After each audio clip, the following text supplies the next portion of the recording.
கவனிங்க ஆண்டவருடைய பிள்ளைகளே, இந்த புலம்பலை யார்கிட்ட நம்ம புலம்புறோம் அப்படின்றத நம்ம ரொம்ப கவனமாக நீங்கள் கவனிக்கணும்.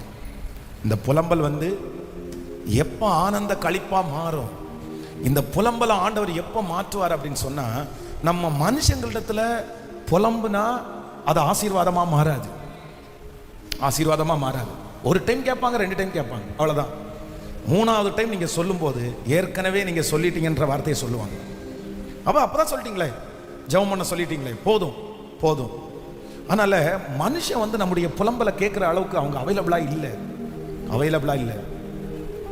நான் நினைக்கிறேன், நீங்கள் உங்களுடைய புலம்பலை யார்கிட்ட புலம்புங்க அப்படின்னு சொன்னால், அவர் உங்களை விசாரிக்கிறவர் ஆனபடினா உங்கள் கவலைகளை எல்லாம் அவர் மேல். வருத்தப்பட்டு பாரம் சுமக்கிறவர்களே, நீங்கள் எல்லாரும், ஆண்டவர் சொல்கிறார், என்னிடத்தில் வாருங்கள், நான் உங்களுக்கு இளைப்பாறுதலை தருவேன். ஆமென்.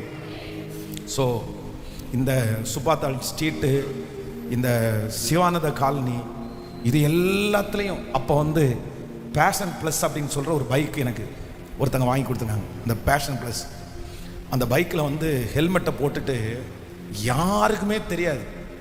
இந்த Sivananda colony road, Subbathal street road, இந்த கோயம்புத்தூரை சுற்றி கிட்டத்தட்ட ஒரு 50 கிலோமீட்டருக்கு எல்லா இடத்துலையும் என்ன இருக்கும்னா, என்னுடைய கண்ணீரோட சேர்ந்த புலம்பல் இருந்துகிட்டே இருக்கும்.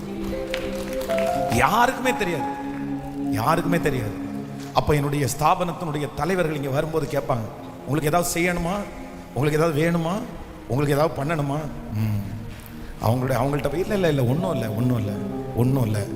ஆனால் எல்லாத்தையும் அன்னைக்கு நடந்தது, நான் என்னை குறித்து என்ன நினைக்கிறேன், என் எதிர்காலத்தை குறித்து என்ன நினைக்கிறேன், யார் என்ன திட்டுறாங்க, இவங்க எப்படி பேசுகிறாங்க, இது எல்லாத்தையுமே பைக்கில் போகும்போது கண்ணீர் மட்டும் அப்படியே தாரதாரையாக வந்துட்டு இருக்கும். வாயில் ஏசப்பாட்ட சொல்லிகிட்டே இருக்கிறது. அப்படியே இந்த ஆண்டவரிடத்தில் புலம்பி முடிச்சதுக்கு பிறகு ஒரு ஆறுதல் வரும் பாருங்க. என்னமோ எல்லாத்தையும் சொல்லிட்டேன்டா அவர்கிட்ட, அவ்வளோதான், அவர் கேட்டுட்டாரா. அந்த மாதிரி ஆறுதலை ஒரு நாளில் நிறைய நாள் நான் உணர்ந்திருக்கிறேன். ஆனால் இன்னைக்கு நான் சொல்கிறேன், மனுஷன்கிட்ட புலம்புன எதுக்குமே எனக்கு பதில் வந்ததில்லை. மனுஷன்டத்துல புலம்புனது எல்லாமே இன்னைக்கு நெகட்டிவாக தான் வந்துட்டு இருக்கு. அன்னைக்கு ஒரு நாள் என்கிட்ட இப்படி புலம்புன இல்லை அப்படின்னு அவங்க இன்னைக்கு அந்த கோணத்தோடு தான் என்ன பார்க்குறாங்க. ஆனால் ஆண்டவரிடத்துல புலம்புன ஒன்று கூட இன்னைக்கு வரைக்கும் வீணா போனதே இல்லை.